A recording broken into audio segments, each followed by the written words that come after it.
प्यारे विद्यार्थियों, साथियों, आज हम बात करेंगे एकात्मक शासन व्यवस्था और संघात्मक शासन व्यवस्था में क्या भेद है, क्या अंतर है। इससे संबंधित प्रश्न भी सभी प्रकार की प्रतियोगिता परीक्षाओं में निश्चित रूप से पूछा जाता है। इसी के साथ में स्नातक स्तर के विद्यार्थी और स्नातकोत्तर स्तर के विद्यार्थियों से भी एकात्मक शासन व्यवस्था और संघात्मक शासन व्यवस्थाओं में क्या भेद है, इससे संबंधित प्रश्न अवश्य ही पूछा जाता है। तो मेरे प्राणों से प्यारे विद्यार्थियों, सर्वप्रथम आप हमारे YouTube चैनल को सब्सक्राइब अवश्य कीजिएगा। इसी के साथ में हमारी वीडियो को लाइक करना और शेयर करना ना भूलें, जिससे कि सभी विद्यार्थियों को लाभ मिले, सभी विद्यार्थियों का हित हो, सभी विद्यार्थी राजनीति विज्ञान में सफलता प्राप्त करें। यही मेरा मूल लक्ष्य है। चलिए अब हम आज की वीडियो में क्या बात लेंगे, एकात्मक और संघात्मक शासन व्यवस्थाओं में क्या अंतर होता है। देखिएगा, ये हम पूरी दुनिया के संदर्भ में समझा रहे हैं आपको कि भाई मान लीजिएगा आपसे पूछा जाए कि एकात्मक शासन व्यवस्था कहाँ है, संघात्मक शासन व्यवस्थाएं कौन कौन से देश में पाई जाती हैं, तो इनके लिए मैंने अलग से वीडियो अपलोड कर दिया है। एकात्मक शासन व्यवस्था का अर्थ, परिभाषा, इसी के साथ में इसके लक्षण, गुण दोष, इसके लिए हमने अलग से वीडियो अपलोड कर दिया है, हमारे प्लेलिस्ट में देखिएगा। संघात्मक शासन व्यवस्था का अर्थ, परिभाषा, विशेषताएं इत्यादि के संदर्भ में भी हमने अलग से वीडियो अपलोड कर दिया है, हमारे प्लेलिस्ट में देखिएगा। आज तो हम केवल इन दोनों में अंतर की बात करेंगे और अंतर भी मैं इस रूप में समझाऊंगा कि आप जीवन में कभी भूलेंगे नहीं कि एकात्मक और शासन व्यवस्था में अंतर क्या होता है। क्या कह रहा हूँ, एकात्मक और संघात्मक शासन व्यवस्था में क्या अंतर होता है। अब देखिए भाई, सबसे पहले हम इसकी पृष्ठभूमि बनाते हैं, क्योंकि मैं विशेषकर प्रत्येक वीडियो में इस रूप में मेरे प्राणों से प्यारे विद्यार्थियों को समझाता हूँ। अभी तक मैंने जो 23 वर्ष तक अनुभव है, इसके आधार पर राजनीति विज्ञान से संबंधित जो भी महत्वपूर्ण बातें हैं सब मैं मेरे विद्यार्थियों को बतलाऊंगा। तो ध्यान दें। देखिएगा भाई, राज्य में, अब यहाँ राज्य का मेरा तात्पर्य प्रांत से नहीं है, यहाँ देश विशेष से है, जिसे कि आज राष्ट्र राज्य कहा जाता है। राज्य में शक्ति एक स्थान पर केंद्रित है या दो स्थानों पर केंद्रित है या अनेकों स्थान पर केंद्रित है। इस आधार पर जब शासन प्रणालियों का वर्गीकरण किया जाता है तो 3 प्रकार की शासन प्रणालियां उभर कर सामने आती हैं, या पूरी दुनिया में 3 प्रकार के प्रतिमान मान्य हैं। नंबर 1 एकात्मक शासन व्यवस्था, नंबर 2 संघात्मक शासन व्यवस्था, नोट कीजिएगा, नंबर 3 परिसंघात्मक शासन व्यवस्था। इसका नाम आज सुन रहेंगे आप, पहले नहीं सुना होगा कभी भी। परिसंघात्मक शासन व्यवस्था। 3 मॉडल हो गए, 3 प्रतिमान हो गए, 3 प्रकार हो गए। अब देखिए, एकात्मक शासन व्यवस्था क्या होती है। जब संविधान के द्वारा एक अकेली केंद्रीय सरकार को सारी शक्तियां सुपुर्द कर दी जाती हैं तो उसे एकात्मक शासन व्यवस्था कहा जाता है। मैं डिटेल्स में यहाँ समझाऊंगा आपको। संघात्मक शासन व्यवस्था क्या है, जब संविधान के द्वारा केंद्र और राज्य के मध्य शक्ति का बंटवारा कर दिया जाता है, विभाजन कर दिया जाता है, तो ऐसी शासन व्यवस्था को संघात्मक शासन व्यवस्था कहा जाता है। और परिसंघात्मक क्या होता है, परिसंघात्मक में राज्य शक्ति के अनेकों केंद्र होते हैं। अर्थात यहाँ जो संघ का निर्माण किया जाता है तो संघ का निर्माण करने वाले राज्य स्वतंत्र होते हैं। क्या कार्य, राज्य स्वतंत्र होते हैं।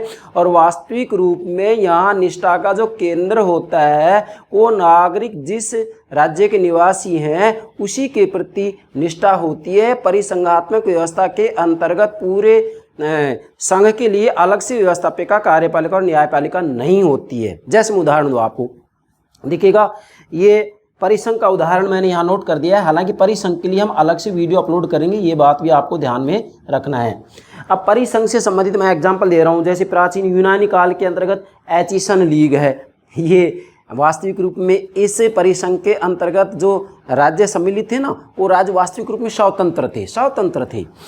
मध्यकाल में रेनिस संघ था इसी प्रकार का, और आधुनिक काल में जर्मन परिसंघ जो कि 1815 से 1867 ईस्वी तक रहा है, और अमेरिकी संघ जो कि 1781 से 1789 तक रहा है। ये परिसंघ ऐसे थे, वास्तविक रूप में इनमें जो सम्मिलित राज्य थे वो राज्य स्वतंत्र थे। मैं क्या कह रहा हूँ कि राज्य स्वतंत्र थे। तो यहाँ वास्तविक रूप में हम कह सकते हैं कि ये एक प्रकार से संप्रभु राज्य होते हैं, और स्वतंत्र संप्रभु राज्य के द्वारा जब एक प्रकार से संघ का निर्माण किया जाता है तो वही परिसंघ कहलाता है। तो वास्तव में शक्ति एक स्थान पर केंद्रित है या अनेक स्थानों पर केंद्रित या दो स्थानों पर केंद्रित है। इस प्रकार के 3 मॉडल हो गए, इस आधार पर 3 मॉडल हो गए, एकात्मक शासन व्यवस्था, संघात्मक शासन व्यवस्था, परिसंघात्मक शासन व्यवस्था। अब परिसंघात्मक शासन व्यवस्था के ऊपर हम अलग से वीडियो अपलोड करेंगे, ध्यान दीजिएगा, इसलिए मैं ज़्यादा डिटेल्स यहाँ नहीं ले रहा हूँ। मैं तो एग्जाम्पल दिया जिससे कि हम इन दोनों को ठीक से समझें। आप देखिए भाई, वास्तव में हमें तो आज एकात्मक और संघात्मक शासन व्यवस्था में अंतर क्या है इसको समझना है। अब इधर आइए मेरे प्यारे विद्यार्थियों, मैंने आपके लिए 11 बिंदु तैयार किए हैं जो बहुत महत्वपूर्ण है। और भी कितने ही बिंदु तैयार किए जा सकते हैं। मैं बार बार कह रहा हूँ, आपको रटना नहीं है, आपको बहुविकल्पी प्रश्न नहीं रटने हैं। आप तो टॉपिक का नाम लीजिएगा और हमारी वीडियो देखिएगा, आप आसानी से समझेंगे। किसी भी रूप में कोई प्रश्न इससे आउट हो ही नहीं सकता। ध्यान दें, सबसे पहले तो मैं आपको ये बताऊंगा कि एकात्मक शासन क्या है और संघात्मक शासन क्या है। ये दोनों बातें स्पष्ट हो गई तो फिर अंतर में हमें कोई दिक्कत नहीं। अब ये हमारी व्यवस्था समझिएगा कि मैं पहले इनको डायग्राम के माध्यम से आपको समझा रहा हूँ। हालांकि अलग से हमने वीडियो अपलोड कर दिया, परंतु चूंकि इन दोनों के अंतर को आप समझें, अगर आप ये दोनों डायग्राम समझ जाते हैं फिर अंतर को समझने में आपको कोई परेशानी आएगी नहीं। ध्यान दीजिएगा, सबसे पहले हम ये ले रहे हैं एकात्मक शासन। देखो, एकात्मक शासन किसे कहते हैं? अब ध्यान दें, एकात्मक शासन उसे कहते हैं जिसमें संविधान के द्वारा, नोट कीजिएगा, जिसमें संविधान के द्वारा सभी प्रकार की शक्तियां एक अकेली केंद्रीय सरकार को सुपुर्द कर दी जाती है। ठीक है, ये हो गया केंद्रीय सरकार। अब देखिएगा, एकात्मक शासन है, एकात्मक शासन में संविधान के द्वारा सीधा ही एक अकेली केंद्रीय सरकार को शक्तियां सुपुर्द की जा रही हैं। वो एक अलग बात है कि केंद्रीय सरकार प्रशासन के सुचारू संचालन के लिए या प्रशासन में कुशलता हो सके, इसके लिए वास्तविक रूप में प्रांतीय और स्थानीय सरकारों को शक्तियां सुपुर्द कर सकती है। अब ध्यान दें, इसके बाद में यहाँ जो नागरिक होंगे, उन नागरिकों की निष्ठा का जो केंद्र होगा वो केवल केंद्रीय सरकार होगा। अब समझें इसको, देखिएगा, एकात्मक शासन से आप क्या समझते हैं भाई? एकात्मक शासन में संविधान, क्या कह रहा हूँ, संविधान के द्वारा, देखो ये ध्यान रखना है कि एकात्मक शासन में संविधान अलिखित भी हो सकता है, ये लिखित को जरूरी नहीं है, जबकि संघात्मक शासन में संविधान को लिखित होना ही पड़ेगा। ब्रिटेन का संविधान क्या है? अलिखित संविधान है।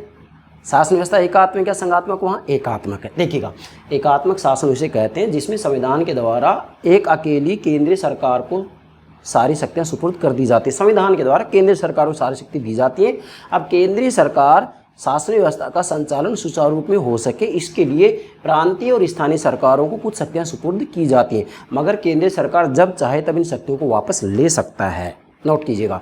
और इसके बाद में जो नागरिक होते हैं, एकात्मक शासन व्यवस्था में जो नागरिक होते हैं या एकात्मक शासन प्रणाली वाले देश में जो नागरिक होते हैं, उन नागरिकों की निष्ठा या राजभक्ति का केंद्र प्रांतीय और स्थानीय सरकारें नहीं होती हैं, बल्कि उनकी निष्ठा और राजभक्ति का केंद्र केवल केंद्रीय सरकार होती है।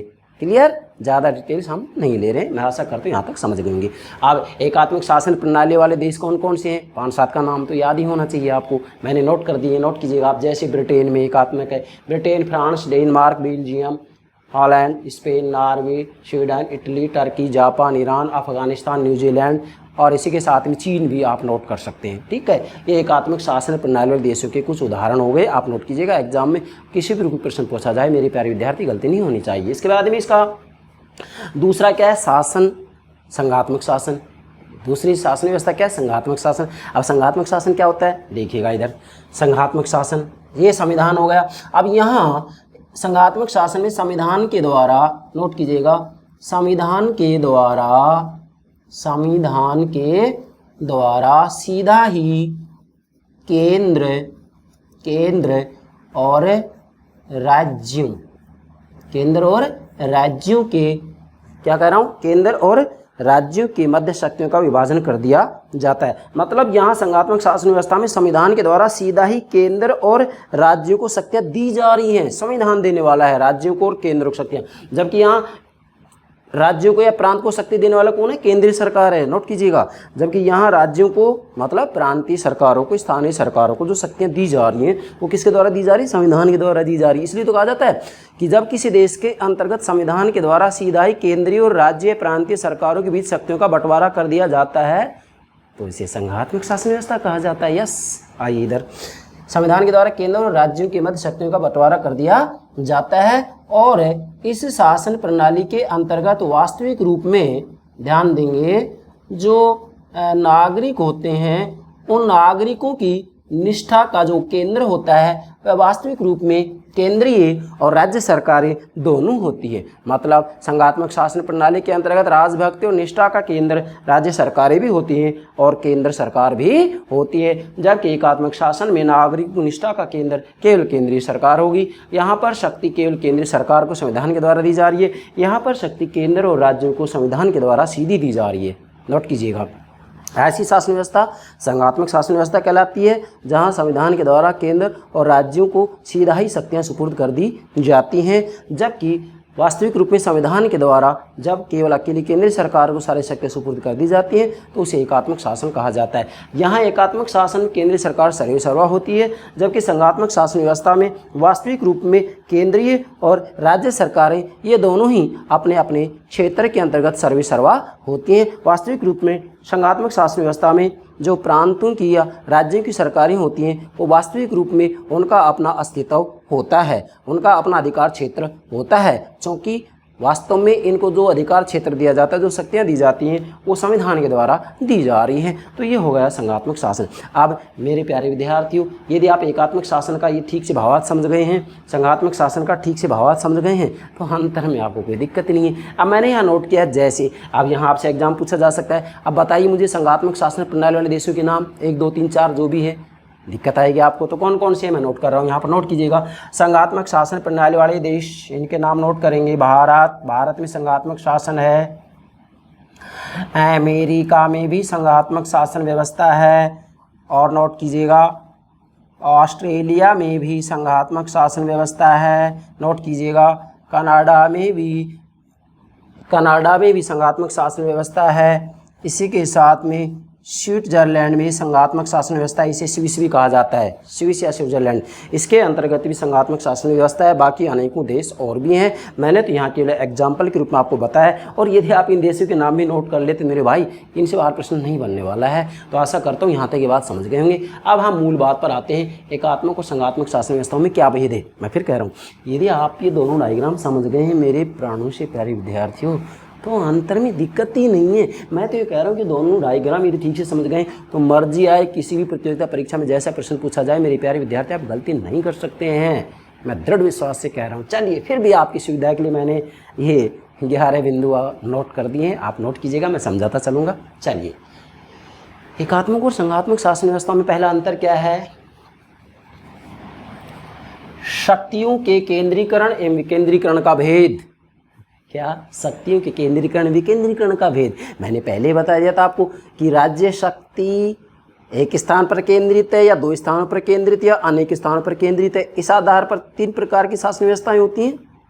3 प्रकार के प्रतिमान पूरी दुनिया में मान्य हैं, एकात्मक शासन, संघात्मक शासन, परिसंघात्मक शासन। क्लियर। अब देखो, शक्तियों के केंद्रीकरण विकेंद्रीकरण का भेद। अब देखिएगा, शक्तियों के केंद्रीकरण, इसका मतलब क्या है, एकात्मक शासन व्यवस्था के अंतर्गत वास्तविक रूप में शक्ति का केंद्रीकरण होता है। क्यों? क्योंकि यहाँ संविधान के द्वारा सारी शक्तियाँ केवल अकेली केंद्रीय सरकार को सुपुर्द कर दी गई हैं। यहाँ पर केंद्रीय सरकार सर्वेसर्वा होती है।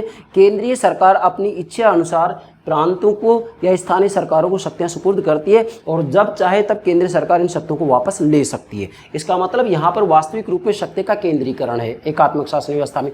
जबकि संघात्मक शासन व्यवस्था में क्या होता है, यहाँ पर वास्तविक रूप में केंद्रीकरण केंद्रीकरण नहीं है बल्कि विकेंद्रीकरण। विकेंद्रीकरण क्यों है? क्योंकि यहाँ वास्तविक रूप में शक्तियों का बंटवारा कर दिया गया है। कहाँ? संविधान के द्वारा केंद्र और राज्यों की मध्य शक्ति विभाजित कर दी गई है। अब यहाँ राज्यों को जो शक्ति दी गई है वो शक्तियाँ केंद्र नहीं दे रहा है, केंद्र सरकार नहीं दे रहा है, बल्कि संविधान के द्वारा दी जा रही है। इसलिए वास्तविक रूप में यहाँ जो राज्य है वो केंद्र के अधीन नहीं है। यहाँ केंद्र और राज्यों के जो संबंध है वो वास्तविक रूप में नौकर और मालिक के जैसे संबंध नहीं है। जैसे यहाँ एकात्मक शासन में वास्तविक रूप में केंद्रीय सरकार मालिक जैसे व्यवहार करती है, जबकि प्रांतीय सरकारें अपने आप में कैसी हो जाती हैं? नौकर। मतलब इनके साथ नौकर के तुल्य व्यवहार किया जाता है। हम कह सकते हैं एकात्मक शासन व्यवस्था के अंतर्गत तो वास्तविक रूप में केंद्रीय सरकार और प्रांतीय सरकार के मध्य जो संबंध होते हैं वो मालिक और नौकर जैसे होते हैं, जबकि यहाँ जो संबंध होते हैं वो मालिक और नौकर जैसे नहीं होते हैं, बल्कि ये दोनों वास्तविक रूप में एक दूसरे के सहयोगी होते हैं, एक दूसरे के सहयोगी होते हैं। तो यहाँ पर शक्ति का केंद्रीकरण होता है एकात्मक शासन में,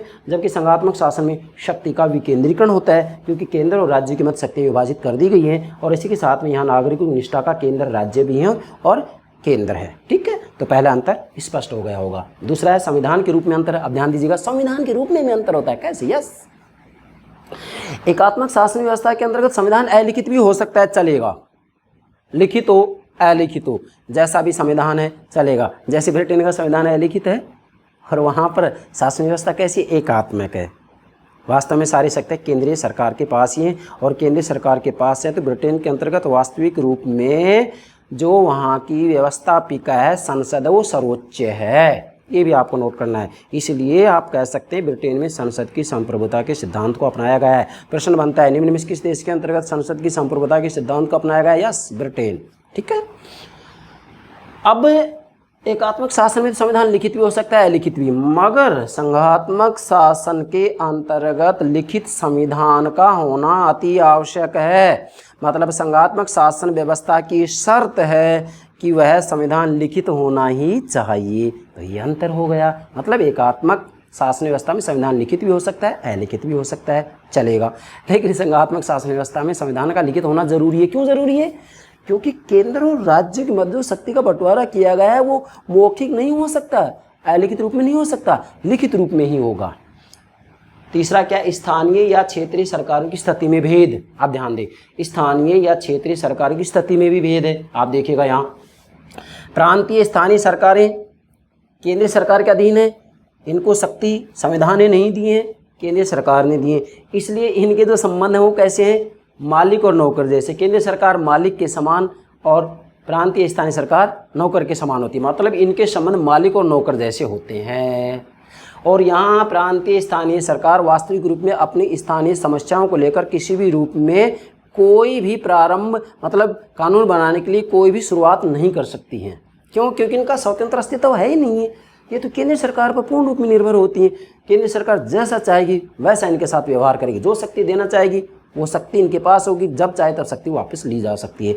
जबकि संघात्मक शासन व्यवस्था के अंतर्गत वास्तविक रूप में स्थानीय या जो क्षेत्रीय सरकारें होती है, जैसे राज्य सरकारें, प्रांतीय सरकारें, वास्तविक रूप में यहाँ जैसे ये जो प्रांतीय सरकारें ये नौकर के तुल्य, यहाँ ये राज्य सरकार नौकर के तुल्य नहीं है। नो, यहाँ ये दोनों समकक्ष हैं, ये एक दूसरे के सहयोगी हैं। ठीक है, पूर्ण रूप में समकक्ष नहीं होंगे, केंद्र सरकार के पास इससे ज़्यादा शक्तियाँ होंगी, लेकिन हम फिर भी कुछ हद तक ये बात कह सकते हैं, अर्थात वास्तविक रूप में एक दूसरे का सहयोग करते हैं। और इसी के साथ में जो प्रांतीय सरकारें, राज्य सरकारें वास्तविक रूप में अपने प्रांत या अपने क्षेत्र विशेष की समस्याओं के संदर्भ में नीतियाँ बनाती हैं, कानून बनाती हैं। केंद्र सरकार उसमें किसी भी रूप में कोई हस्तक्षेप नहीं करती है। तो वास्तविक रूप में यहाँ प्रांतीय सरकारें एक प्रकार से केंद्र सरकार के पूर्ण अधीन नहीं होती हैं, या केंद्र और राज्य के मध्य जो संबंध होते हैं वो मालिक और नौकर जैसे नहीं होते हैं। जबकि एकात्मक शासन व्यवस्था के अंतर्गत मालिक नौकर जैसे संबंध होते हैं। तो ये तीसरा अंतर होगा। चौथा अंतर क्या है? नोट कीजिएगा, इकहरी एवं दोहरी शासन व्यवस्था का भेद। नोट कीजिएगा, इकहरी एवं दोहरी शासन व्यवस्था का भेद। यस, इसका मतलब क्या होता है इकहरी और दोहरी?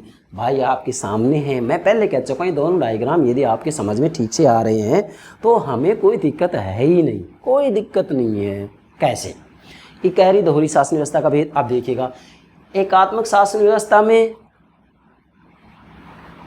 इकहरी सरकार है या दोहरी सरकार है? भाई एक ही तो सरकार है, केंद्रीय सरकार, जो कि पूरे देश के लिए नीतियाँ बनाती है, कानून बनाती है, योजना बनाती है, ये तो प्रांतीय और स्थानीय सरकारें तो अपनी सुविधा के लिए स्थापित करती हैं, इनको शक्ति तो केंद्र सरकार देती है। तो यहाँ वास्तविक रूप में इकहरी सरकार है, इकहरी पूरे देश के लिए, क्योंकि केंद्रीय सरकार को ही संवैधानिक सारी शक्ति सुपुर्द की है।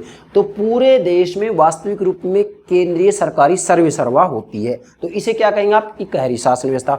मतलब एकात्मक शासन में इकहरी शासन व्यवस्था होती है, और वो कौन है? केंद्रीय सरकार। अब देखिएगा, जबकि संघात्मक शासन में वास्तविक रूप में दोहरी सरकार होती है। यह दोहरी सरकार कैसे? आपके सामने यहाँ संविधान के द्वारा दो प्रकार की सरकारों को शक्तियाँ दी गई हैं, केंद्रीय सरकार और राज्यों की सरकारों को, प्रांतों की सरकारों को शक्तियाँ दी गई या नहीं? तो यहाँ वास्तविक रूप में जो सरकारें हो, एक प्रकार की, दो प्रकार की सरकारें। केंद्रीय सरकार जो कि पूरे देश के लिए नीतियाँ, कानून, योजनाएं बनाती है, जबकि राज्य सरकारें, प्रांतीय सरकारें अपने अपने प्रांत के लिए अलग अलग नीतियाँ बनाती हैं।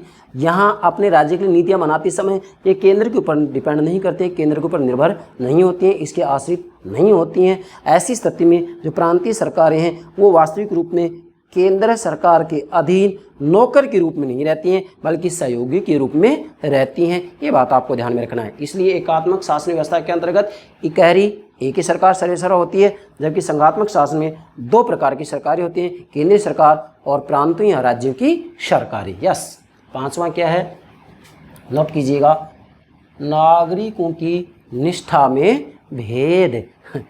ये दोनों डायग्राम समझ में आ गए तो कहीं दिक्कत है?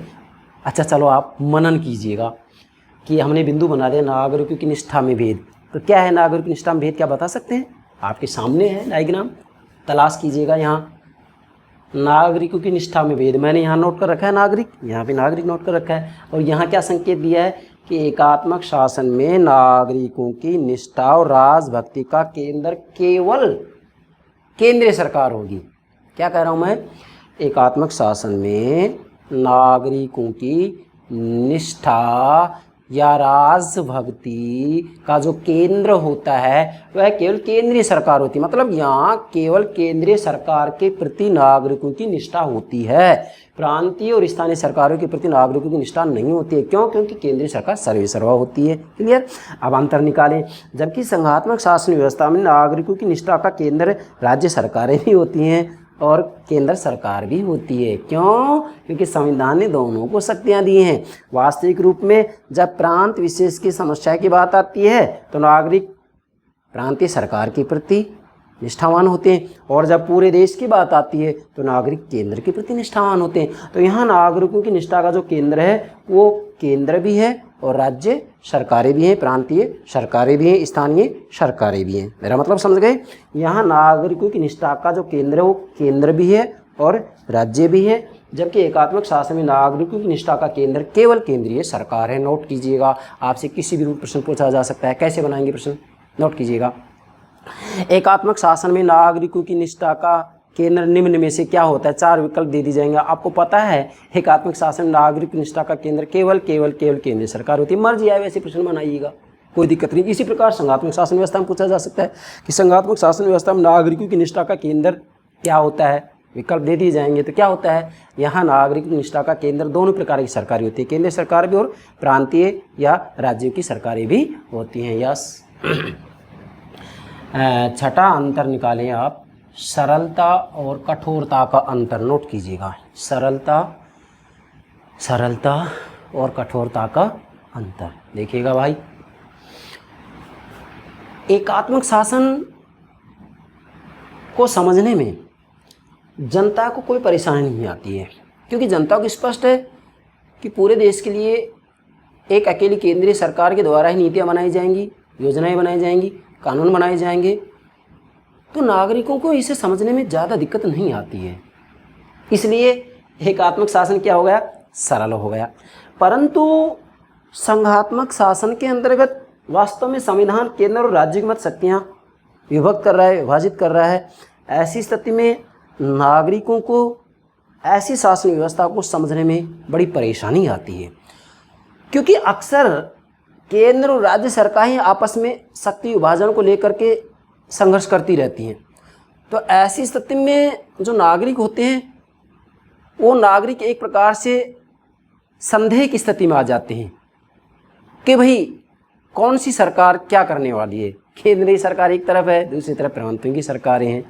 तो हम कह सकते हैं कि संघात्मक शासन व्यवस्था वास्तविक रूप में समझने की दृष्टि से कठोर होती है, जबकि एकात्मक शासन व्यवस्था को समझने में नागरिकों को ज़्यादा परेशानी नहीं आती है। जबकि यहाँ संघात्मक शासन प्रणाली देश में नागरिकों को वास्तव में संघात्मक शासन व्यवस्था को समझने में परेशानी आती है, इसलिए ये कठोर है। मतलब संघात्मक शासन व्यवस्था कठोर है और इसी के साथ में एकात्मक शासन क्या है, सरल है। नोट कीजिएगा। 7वां, कार्यभार का अंतर। यस, कार्यभार का अंतर। आप देखिएगा इसमें कार्यभार कहाँ ज़्यादा होगा, इधर कार्यभार ज़्यादा होगा या यहाँ पर कार्यभार ज़्यादा होगा आपके सामने। भाई एकात्मक शासन में एक अकेली केंद्रीय सरकार सर्वेसर्वा होगी, पूरे देश की शासन व्यवस्था का संचालन केंद्र सरकार करेगी ना। प्रांतीय और स्थानीय सरकारों को तो ये अपनी सुविधा के लिए कुछ शक्तियाँ सुपुर्द कर देते हैं। तो ऐसी स्थिति में एकात्मक शासन व्यवस्था में जो सरकार होती है, केंद्रीय सरकार, उसके पास बहुत ज़्यादा कार्यभार होता है और कार्यभार ज़्यादा होता है तो प्रांतीय और स्थानीय स्तर की समस्याओं की तरफ इनका ध्यान नहीं जाता है। नोट कीजिएगा। अब जो संघात्मक शासन व्यवस्था है, इसके अंतर्गत वास्तविक रूप में संविधान ने ही दो प्रकार की जो सरकारें उनमें शक्तियाँ विभाजित कर दी हैं, केंद्रीय सरकार और राज्यों की सरकारें। तो मुझे बताइए यहाँ पर कार्यभार बंट गया? यस, कार्यभार बंट गया। पूरे देश के लिए नीति बनाने की बात आती है तो केंद्रीय सरकार संभाल लेती है और सभी राज्यों के संदर्भ में, प्रांतों के संदर्भ में जो कानून बनाए जाते हैं, सभी राज्य सरकारें, प्रांतीय सरकारें अपने अपने राज्य के लिए नीतियाँ बनाती हैं, कानून बनाती हैं, योजनाएं बनाती हैं, तो उनका कार्यभार बढ़ जाता है। और इसी के साथ में चूँकि यहाँ केंद्रीय सरकार पूरे राष्ट्र के हित में कानून बना रही है, राज्य सरकारें अपने प्रांत या राज्य के लिए कानून बना रहे हैं, ऐसी स्थिति में वास्तविक रूप में प्रांतीय इस तरह की जो समस्याएं होती हैं, उन समस्याओं को वास्तविक रूप में प्रांतीय सरकारें ठीक से समझ जाती हैं, जबकि यहाँ पर केवल केंद्रीय सरकार होती है, इसलिए प्रांतीय स्तर की समस्याओं को समझना बड़ा मुश्किल होता है। अतः आप कह सकते हैं कि एकात्मक शासन में केंद्रीय सरकार के पास बहुत ज़्यादा कार्यभार होता है, जबकि संघात्मक शासन व्यवस्था में वास्तविक रूप में कार्यभार बंट जाता है केंद्र सरकार और राज्य सरकारों के बीच में, जैसा कि आपके सामने डायग्राम से मैंने स्पष्ट कर दिया है। 9वां क्या है, नोट करें, न्यायिक समीक्षा का भेद। बहुत महत्वपूर्ण बात है, एग्जाम पूछा जाता है, विद्यार्थी गलती करते हैं अक्सर। आप गलती क्यों करते हैं? इसलिए करते हैं क्योंकि आप तो बहुविकल्पीय प्रश्नों के पीछे लगे रहते हैं। बस प्रश्न देखा, उसके 4 विकल्प देते, एक छटनी कर ली, रट ले। अरे नहीं भाई, आप टॉपिक को समझे ना, प्रश्न क्यों रटने में लगे हुए हैं? हम क्यों मेहनत कर रहे हैं? आपके लिए ही तो मेहनत कर रहे हैं।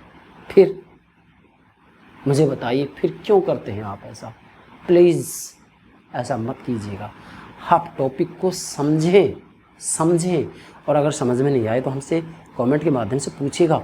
हम 24 घंटे आपके साथ हैं। मैं स्पष्ट रूप में कह रहा हूँ, मेरा जीवन मेरे विद्यार्थी हैं, मेरी ऊर्जा मेरे विद्यार्थी हैं, मेरे विद्यार्थियों की सफलता मेरी सफलता है। मैं तहे दिल से कह रहा हूँ, हृदय से कह रहा हूँ।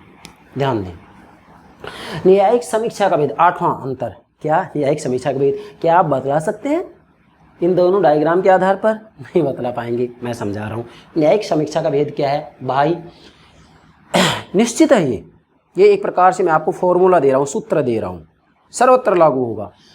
एकात्मक शासन व्यवस्था में केंद्रीय सरकार के द्वारा जो कानून बनाए जाएंगे, उन कानूनों को उस देश की, जिस भी देश में एकात्मक शासन है, उस देश की न्यायपालिका के द्वारा समीक्षा नहीं की जा सकती। उस कानून की समीक्षा नहीं की जा सकती। वह कानून संविधान के अनुरूप है या नहीं, ऐसा न्यायपालिका नहीं कर सकती। मतलब वास्तव में एकात्मक शासन व्यवस्था के अंतर्गत व्यवस्थापिका के द्वारा जो भी कानून बनाए जाते हैं, उन कानूनों को न्यायपालिका के द्वारा अवैधानिक घोषित नहीं किया जा सकता।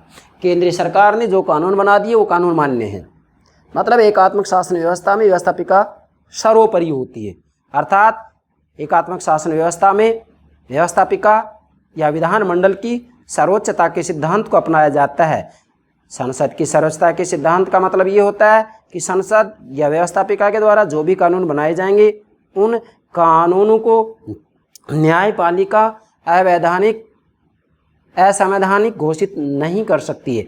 मतलब यहाँ न्यायपालिका के पास न्यायिक पुनरावलोकन की शक्ति नहीं होती है। इसलिए आप कह सकते हैं एकात्मक शासन व्यवस्था में वास्तविक रूप में केंद्र सरकार के द्वारा जो कानून बनाए जाते हैं, न्यायपालिका उनकी न्यायिक समीक्षा नहीं कर सकती। नोट कीजिएगा, नहीं कर सकती। जबकि संघात्मक शासन व्यवस्था के अंतर्गत निश्चित है यहाँ पर न्यायपालिका स्वतंत्र सर्वोच्च होती है और यहाँ न्यायपालिका को न्यायिक पुनरावलोकन की शक्ति दी जाती है। इसलिए आप कह सकते हैं संघात्मक शासन व्यवस्था के अंतर्गत न्यायपालिका के द्वारा वास्तविक रूप में जो सरकार कानून बनाती है उन कानूनों की समीक्षा की जा सकती है, वह कानून संविधान के अनुरूप हैं या नहीं है। ऐसी स्थिति के अंतर्गत न्यायपालिका जाँच कर सकती है, ये देख सकती है कि यदि संविधान के अनुरूप ये दोनों सरकारें कानून बना रही हैं तो कोई दिक्कत नहीं है, और यदि सरकारें संविधान के अनुरूप कानून नहीं बना रही हैं तो ऐसी स्थिति में संघात्मक शासन व्यवस्था के अंतर्गत न्यायपालिका के द्वारा सरकार ने जो कानून बनाए हैं उन कानूनों को अवैधानिक, असंवैधानिक घोषित कर सकती है, उन्हें अमान्य घोषित कर सकती है, उन्हें रद्द कर सकते हैं। किसके आधार पर? संविधान के आधार पर। इसलिए संघात्मक शासन व्यवस्था में संविधान सर्वोच्च होता है और संविधान की सर्वोच्चता की रखवाली के लिए यहाँ न्यायपालिका को न्यायिक पुनरावलोकन की शक्ति देनी पड़ती है। और इसी के साथ में वास्तविक रूप में केंद्रीय सरकार और राज्य सरकारों के बीच में भी यदि कोई विवाद होता है तो उन विवादों का समाधान भी न्यायपालिका के द्वारा ही किया जाता है। जबकि यहाँ पर केंद्रीय और प्रांतीय सरकार के मध्य कोई विवाद नहीं होगा, क्योंकि विवाद की स्थिति है ही नहीं। क्यों नहीं है? क्योंकि प्रांतों को शक्ति देने वाला केंद्र है और केंद्र सरकार जब चाहे तब शक्तियाँ वापस ले सकता है। जबकि यहाँ पर राज्यों को शक्ति देने वाला संविधान है, इसलिए केंद्रीय सरकार राज्यों से शक्तियाँ छीन नहीं सकता। हाँ, यस,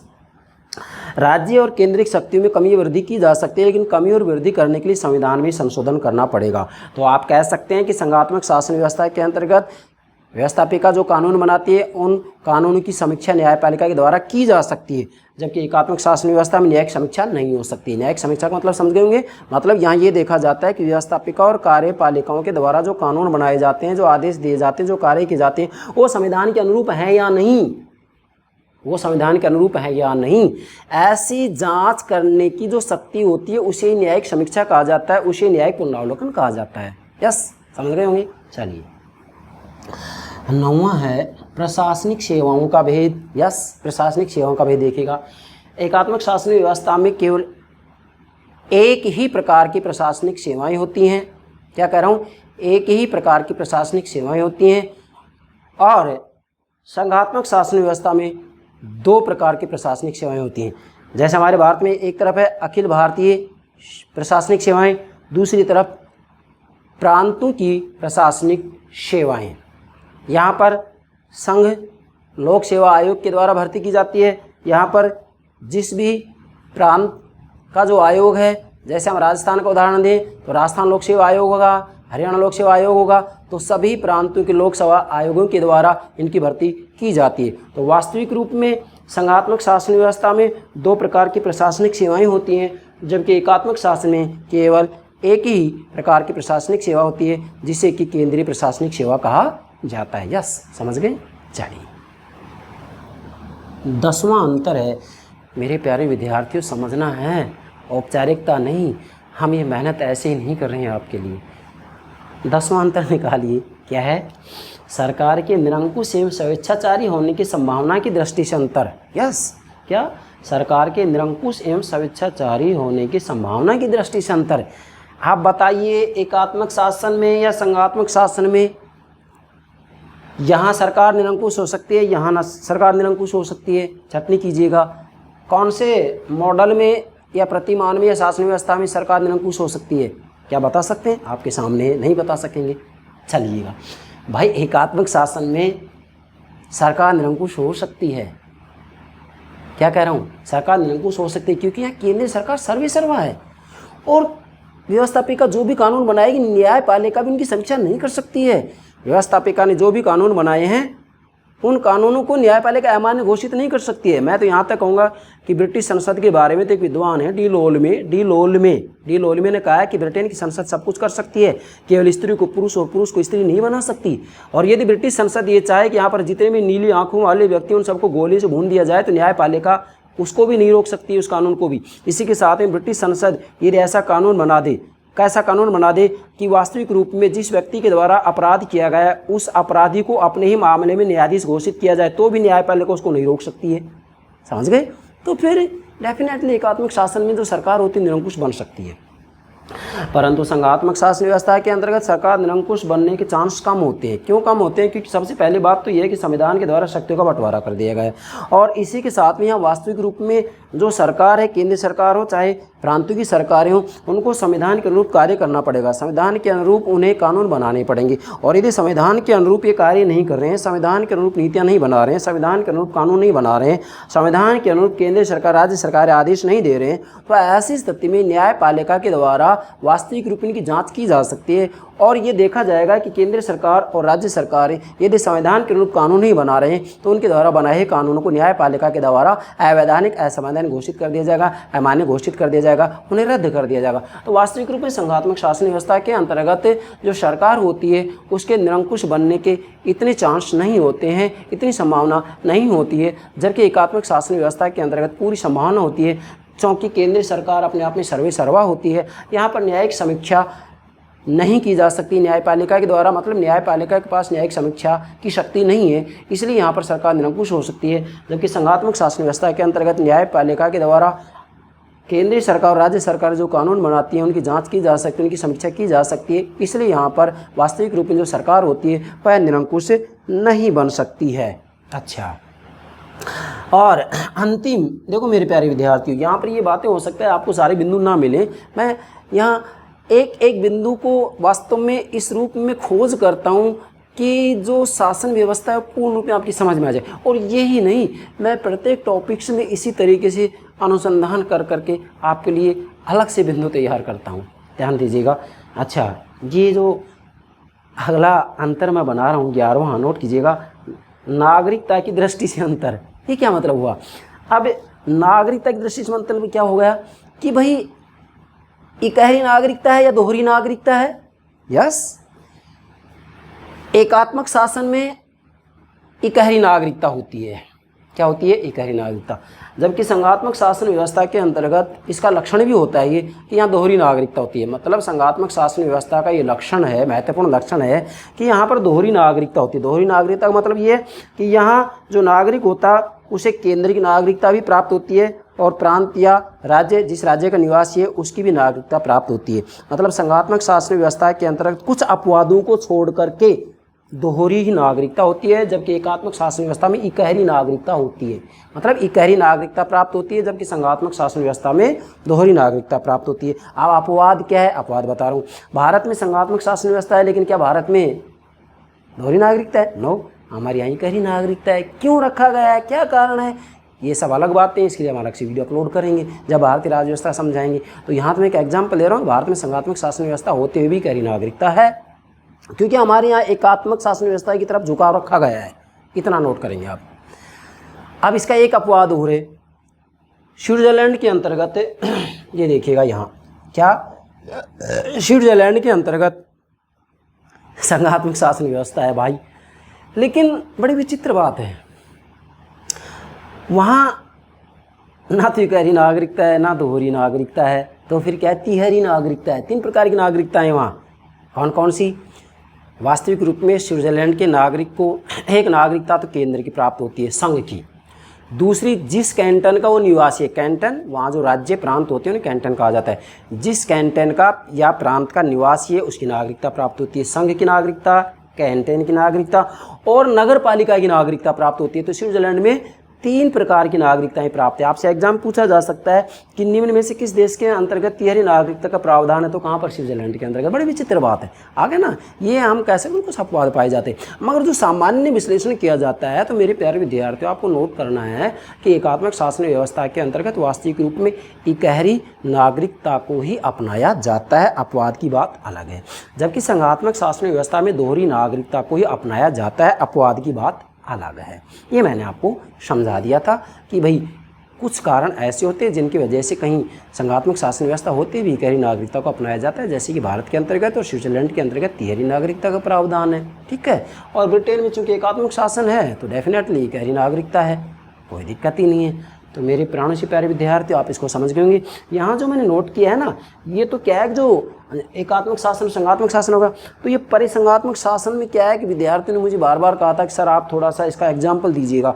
तो परिसंघ कहाँ कहाँ है, जैसे यूनानी काल में तो एथेंस लीग था, मध्यकाल में रेनिस संघ था, और आधुनिक काल में जर्मन परिसंघ 1815 से 1867 और अमेरिकी संघ 1781 से 1789 तक जो ये एग्जाम्पल है, इनको आप परिसंघात्मक शासन व्यवस्था के अंतर्गत सम्मिलित कर सकते हैं। ठीक है, बाकी अंतर्राष्ट्रीय स्तर पर हम इसकी कितनी एग्जाम्पल दे सकते हैं, लेकिन उनकी यहाँ इतनी आवश्यकता नहीं है। जब हम अलग से संघ और परिसंघ पर वीडियो अपलोड करेंगे तो वहाँ मैं मेरे प्राणों से प्यारे विद्यार्थियों को सारी बातें स्पष्ट कर दूंगा। आशा करता हूँ आप एकात्मक और संघात्मक शासन व्यवस्था में क्या भेद होता है, क्या अंतर होता है, इसको आसानी से समझ रहे होंगे, मुझे दृढ़ विश्वास है। तो मेरे प्यारे विद्यार्थियों, आपको यदि कहीं कोई आपत्ति आए, परेशानी आए, दिक्कत आए, तो मुझे कॉमेंट के माध्यम से अवगत अवश्य कराइएगा। Thank you very much.